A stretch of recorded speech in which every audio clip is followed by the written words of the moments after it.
오늘은 금년 12월 첫 주일 예배입니다. 참 시간이 빨리 가지 않습니까? 지난 한 해를 돌아보며 감사할 것은 감사하고 반성할 것은 반성하면서 새해를 맞이하는 12월이 되기를 간절히 소망합니다. 12월 한 달 동안 그리고 내년 1월 동안 보다 소망적인 말씀을 전하고 싶은 마음이 제 마음속에 가득 찼습니다. 그 이유는 벽성교회가 설립된 지 만 1년 6개월이 넘어서고 있고 이제 만 2년을 맞이하기 때문입니다. 성경 말씀은 어디 하나 중요하지 않은 것이 없지만 보다 소망적인 말씀이 우리 교회 공동체에 더욱 유익할 것이라는 생각이 들었기 때문입니다. 오늘은 여호와는 나의 목자라고 고백하는 다윗 왕의 고백을 통해서 은혜로운 시간을 갖고자 합니다. 설교를 준비하던 중에 이런 생각이 떠올랐습니다. 하나님께서는 왜 우리에게 시편이라는 선물을 주셨을까? 라고 말입니다. 몇 대 전인지는 정확하게 기억나지 않지만 대학에서 기독단체를 섬기는 한 간사님이 이렇게 말했습니다. 구약의 하나님은 너무 무서운 하나님이 아닙니까? 라고 말입니다. 예, 그렇습니다. 구약의 하나님은 자기 백성이 도라 말씀대로 살지 않을 때 엄하게 회초리를 드시는 분이십니다. 그러나 하나님은 공의의 하나님이 동시에 사랑의 하나님이십니다. 하나님께서 우리에게 시편을 주신 것은 하나님에 대한 올바른 시각을 갖게 하기 위한 것이다 라고 답하고 싶습니다. 시편을 읽어보면 하나님은 너무나 감성적이시고 품격이 있으시고 멋지신 분이십니다. 하나님은 시인이십니다. 하나님이 만약 시인이시라면 하나님을 믿고 의지하는 우리 성도들도 당연하게 시를 좋아해야 되지 않겠습니까? 아멘. 우리 모두 앞으로 시편을 더욱 사랑하는 성도가 되길 간절히 소망합니다. 아멘. 시편은 우리를 교훈하고 책망하고 바르게 하고 의로 교육하기에 충분합니다. 시편은 우리가 하나님을 찬양할 때 어떻게 찬양하면 되는지를 가르쳐 줍니다. 시편은 우리가 잘못했을 때 무엇을 잘못했는지 어떻게 하면 하나님께 용서받을 수 있는지를 가르쳐 줍니다. 시편은 우리 삶에 고난이 찾아올 때 어떻게 하면 그 고난을 이겨낼 수 있는지를 가르쳐 줍니다. 시편은 어떻게 하면 하나님 앞에서 의로운 자가 될 수 있는지 그 비밀을 알려줍니다. 시편은 너무나 매력적이지 않습니까? 150편에 달하는 시편 중에서 가장 유명한 시편은 바로 오늘의 본문인 23편입니다. 우리가 전쟁 영화를 보면 병상에서 죽어가는 수많은 영혼들이 간절하게 의지하는 성경 구절이 바로 이 시편 23편입니다. 여호와는 나의 목자시니 내게 부족함이 없으리로다. 이 구절만큼 고통받는 영혼들에게 위로를 주는 성경 구절이 있겠습니까?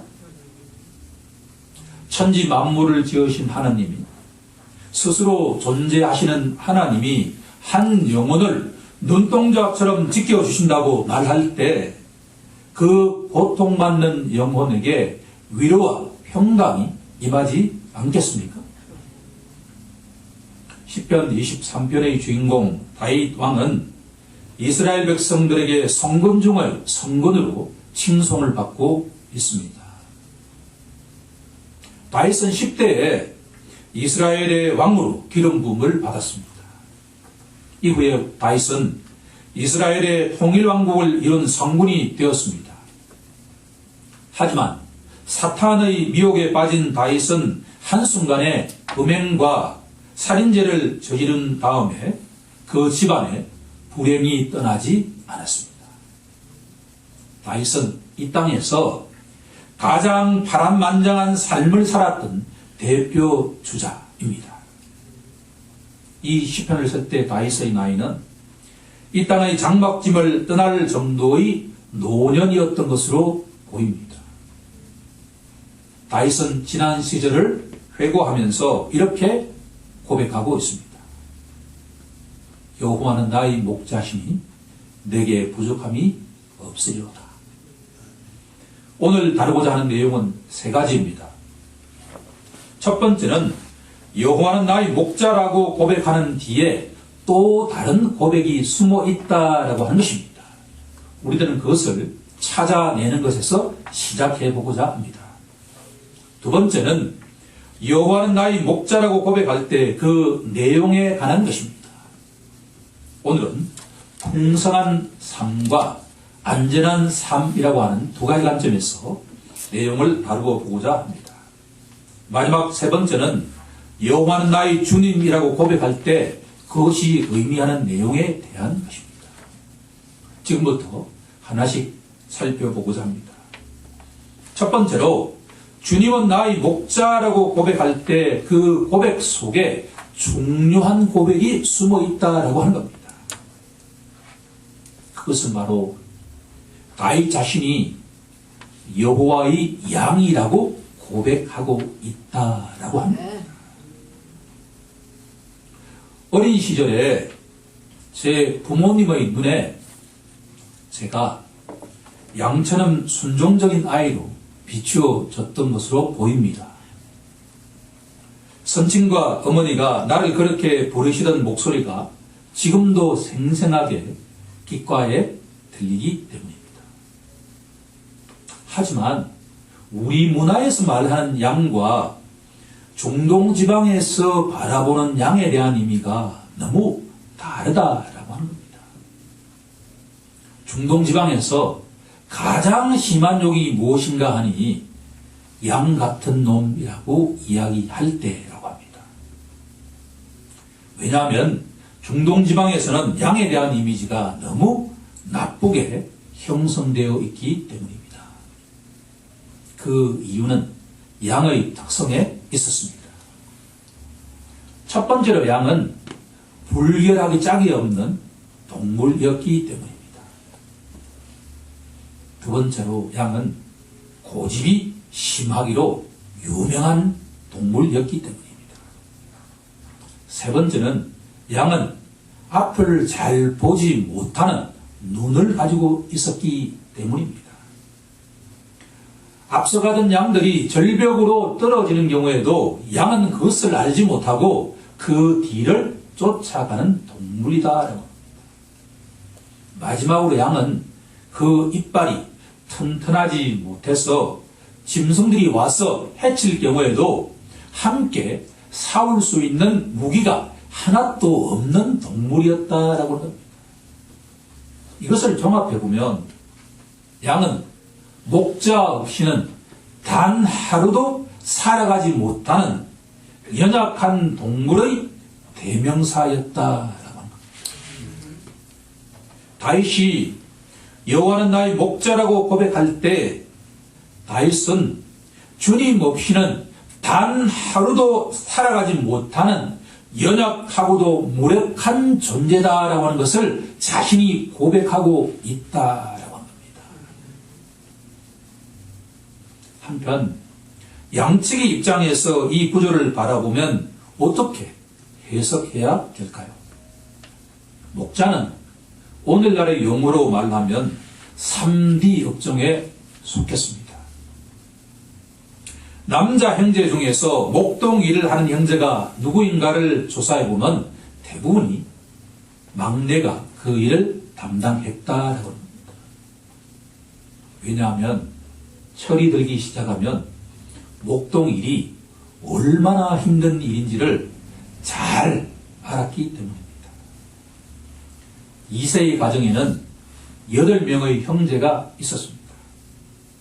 이 집에서 양치기를 했던 아들은 누군가 하니 바로 막내 아들 다윗이었습니다. 목동은 참으로 힘든 직업이었습니다.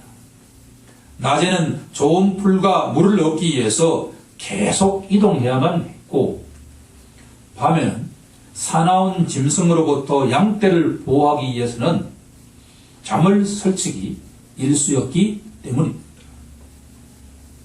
이처럼 어려운 목동 목자인데 예수님은 자신을 선한 목자라고 밝히고 있습니다. 요한복음 10장 11절은 나는 선한 목자라. 선한 목자는 양들을 위하여 자기 목숨을 버리노라 라고 말입니다. 성경 말씀은 우리에게 이렇게 질문합니다. 당신에게 선한 목자는 누구인가? 라고 말입니다. 우리 모두 다윗처럼 예수님이 나의 선한 목자라고 고백하길 간절히 소망합니다. 두 번째 질문은 당신은 누구의 양이냐라고 하는 겁니다. 우리 모두 다윗처럼 예수님의 양이라고 고백하길 간절히 소망합니다. 이제 본론으로 들어가서 예수님의 양이 누릴 축복에 대한 것을 다윗이 밝히고 있습니다. 시인은 여호와는 나의 목자라고 고백하는 자에게는 부족함이 없다라고 선포하고 있습니다. 여기에는 두 가지 의미가 들어가 있습니다. 하나는 풍성하다는 의미이고 다른 하나는 안전하다라고 하는 의미를 갖고 있습니다. 첫 번째로 주님의 양 때는 풍성한 삶을 누리게 될 것이다 라고 시는 선포하고 있습니다. 2절을 보면 그가 나를 푸른 풀밭에 누이시며 라고 말하고 있기 때문입니다. 주님의 양 때는 언제나 푸른 초장으로 인도함을 받게 될 것이다 라고 말합니다. 목사님 가운데 미국에서 실제로 10년 정도 목동으로 섬긴 바가 있는 분이 이 시편을 해석해 놓은 글이 있습니다. 그 글에 따르면 양은 모든 조건이 충족되지 않으면 절대로 눕지 않는 특성을 갖고 있다. 2절 말씀 보면 그가 나를 푸른 풀밭에 누이시며 라고 되어 있습니다. 양은 소심해서 두려움에서 해방되지 않으면 절대로 눕지 않는다고 합니다. 그런데 지금 본문에서는 양이 푸른 초장으로 인도되어 누웠다는 것은 두려움에서 완전하게 해방되었다라고 하는 것을 의미하고 있다. 예수님을 믿는 신자의 경우에는 어떠한 상황 속에서도 두려움에서 온전하게 해방되기에 우리는 어떠한 상황 속에서도 누워서 잠을 청할 수 있다라고 하는 것을 다윗은 우리에게 알려주고 있다라고 하는 겁니다. 양은 또한 기생충 등이 괴롭히면 절대로 눕지 않는 특성을 갖고 있다고 합니다. 예수님께서는 우리를 괴롭히는 모든 해충으로부터도 완전하게 보호하신 목자이시기에 우리들은 어떠한 상황 속에서도 편안히 누워서 잠을 청할 수 있다라고 하는 것을 믿어야 할 것입니다. 양은 또한 배가 고프면 절대로 눕지 않는 동물이라고 합니다. 이것은 어디 양뿐이겠습니까?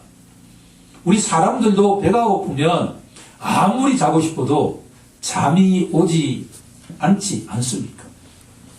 이처럼 주님이 나를 푸른 초장에 누이신다는 것은 주님의 양떼들이 완전하게 만족하고 있다라고 하는 것을 의미한다라고 하는 겁니다.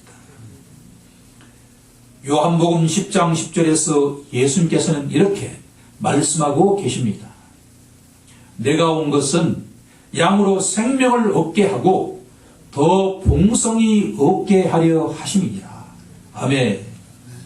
주님을 믿고 의지하는 양은 그 누구라도 풍성한 초장으로 인도함을 받고 온전한 만족을 누리게 된다는 것을 믿음의 눈으로 나아가길 간절히 소망합니다.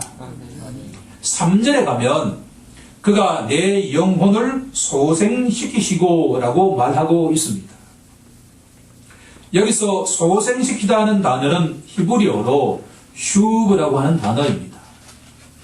몇 번 말씀드렸던 단어인데 이 단어는 잠자던 영혼을 소생시킨다는 의미도 있지만 회개한 다음에 하나님께 돌아온다는 의미가 들어가 있습니다. 예레미야 선지자는 이스라엘 백성들을 잃어버린 양에 비유했습니다. 예레미야 50장 6절에 가면 내 백성은 잃어버린 양떼로다 라고 말씀하고 있기 때문입니다.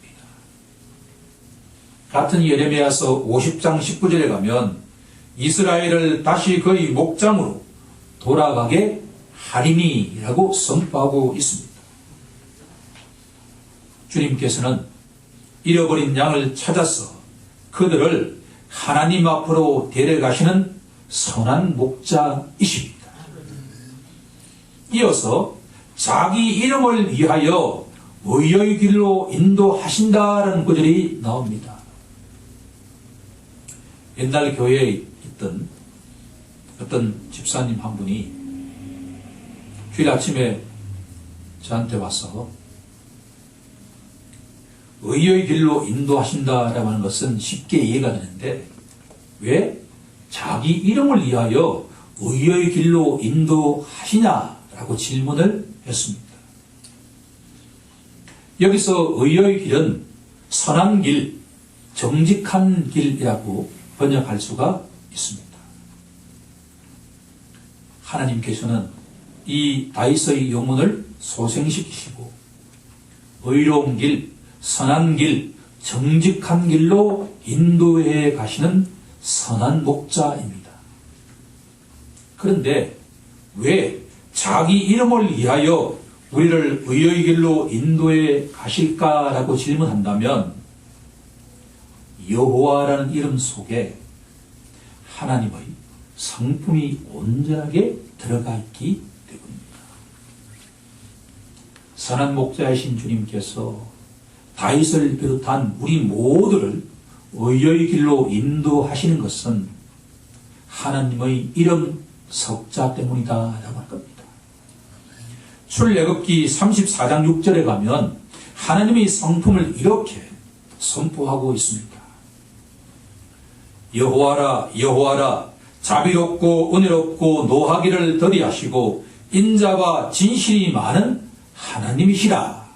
아멘.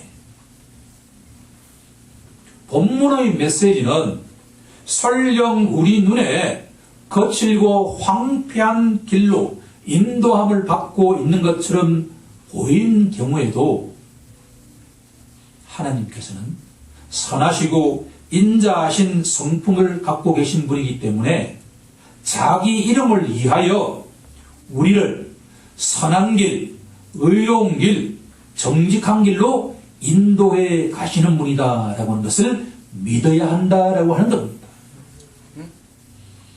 예수님이 나의 선한 목자라고 고백하는 순간에 나는 주님의 양이라고 고백하는 순간에 주님은 나의 영혼을 소생시키시고 자기 이름을 위하여 의로운 길로 인도해 가시는 분이다라고 하는 것을 믿어야 한다라고 하는 겁니다.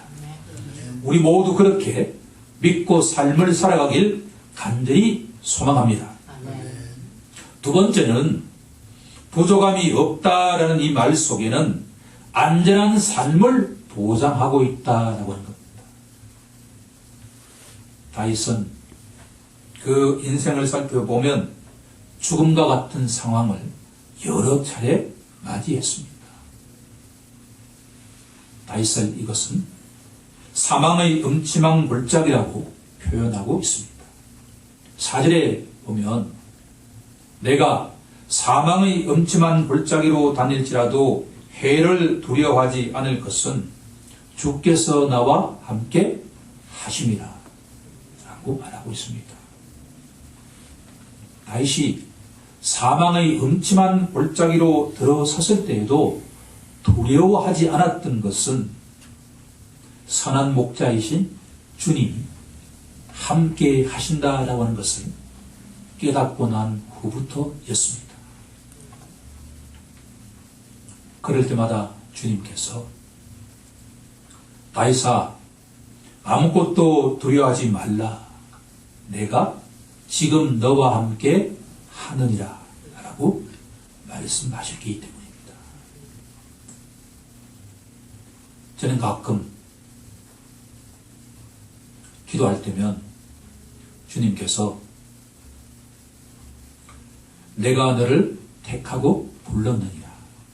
두려워하지 말라. 놀라지 말라. 라는 말씀이 내 귓가에 공명할 때가 있습니다.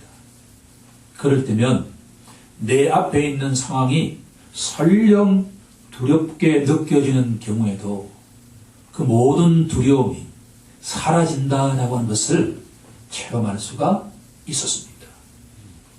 4절의 이 다윗의 고백은 바로 그와 같은 체험이 아니겠습니까?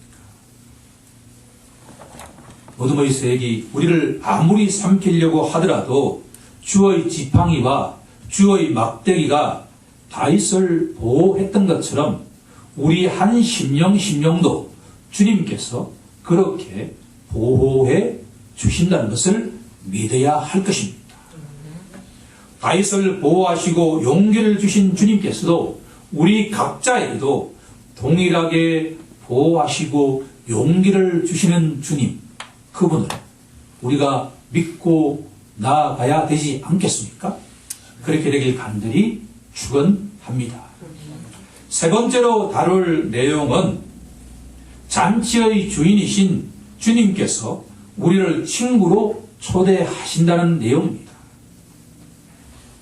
1절에서 4절이 목자와 양의 관계를 다루고 있다고 한다면 5절과 6절은 주인과 손님의 관계로 전환되고 있습니다. 본문이 우리에게 말하는 것은 예수님을 선한 목자로 받아들인 양은 그 누구라도 예수님의 만찬에 초대받는 친구가 된다라고 하는 겁니다. 너무나 가슴 떨리지 않습니까? 우리가 친한 친구에게 초대받을 때에도 우리가 너무도 기분이 좋은데 우리의 주님이신 예수님의 초대에 우리가 초대받는다라고 생각한다면 너무나 흥분되는 내용 아닙니까? 예수님은 요한복음 15장 14절에서 너희는 나의 친구라고 선포하고 계십니다. 예, 우리는 주님의 친구입니다. 세상의 친구는 이해관계에 따라서 나를 떠날 수도 있지만 주님은 절대로 나를 떠나지 않습니다. 나의 유일한 친구는 주님이십니다. 예수님 친구 다윗은 원수가 자기를 아무리 삼키려고 해도 원수들 앞에서 주님께서 상을 차려주시는 분이다라고 고백하고 있습니다. 다윗은 주님께서 자기 머리에 기름을 부어 주신다는 것도 체험을 했습니다. 그렇기에 다윗의 잔에는 항상 홀로 넘쳤다라고 한 겁니다. 우리도 우리의 잔에 날마다 흘러 넘치는 축복이 임하고 있다라고 하는 것을 믿음의 눈으로 바라보길 간절히 소망합니다. 6절에서 다윗은 자기 평생에 주님의 선하심과 인자하심이 반드시 나를 따를 것이다 하고 확신하고 있습니다. 다윗의 가장 위대한 고백은 여호와의 집에 영원히 살게 될 것이다 라고 확신하고 있다라고 한 겁니다. 요한복음 14장 1절 이하에서 예수님께서는 이렇게 말씀하고 계십니다. 너희는 마음에 근심하지 말라. 내 아버지 집에 거할 곳이 많도다. 내가 너희를 위하여 거처를 예비하러 가노니 가서 너희를 위하여 거처를 예비하면 내가 다시 와서 너희를 내게로 영접하여 나 있는 곳에 너희도 있게 하리라 라고 말합니다. 주님은 나의 목자라고 고백하는 자는 그 누구라도 주님이 계시는 저 천국에서 영원한 삶을 누리게 된다라고 하는 것입니다. 다윗이 품었던 그 확신들을 오늘 이 자리에 있는 우리 모두도 주님과 함께 영원한 삶을 이 땅에서부터 누리기 시작한다는 것을 소망하고 나아가길 간절히 축원합니다. 이제 말씀을 정리해 보고자 합니다. 다윗처럼 주님은 나의 목자라고 고백하는 자는 자신이 주님의 잃어버린 양이라고 고백하는 자입니다. 사도 베드로는 주님은 나의 목자라고 고백하는 자는 예수님의 품으로 돌아온 자라고 선포하고 있습니다. 베드로전서 2장 25절은 너희가 전에는 양과 같이 길을 잃어버렸더니 이제는 너희 영혼의 목자와 감독 되신 이에게 돌아왔느니라 라고 말합니다. 예수님 품으로 돌아온 영혼은 그 누구라도 풍성하고 안전한 삶을 누릴 수가 있습니다.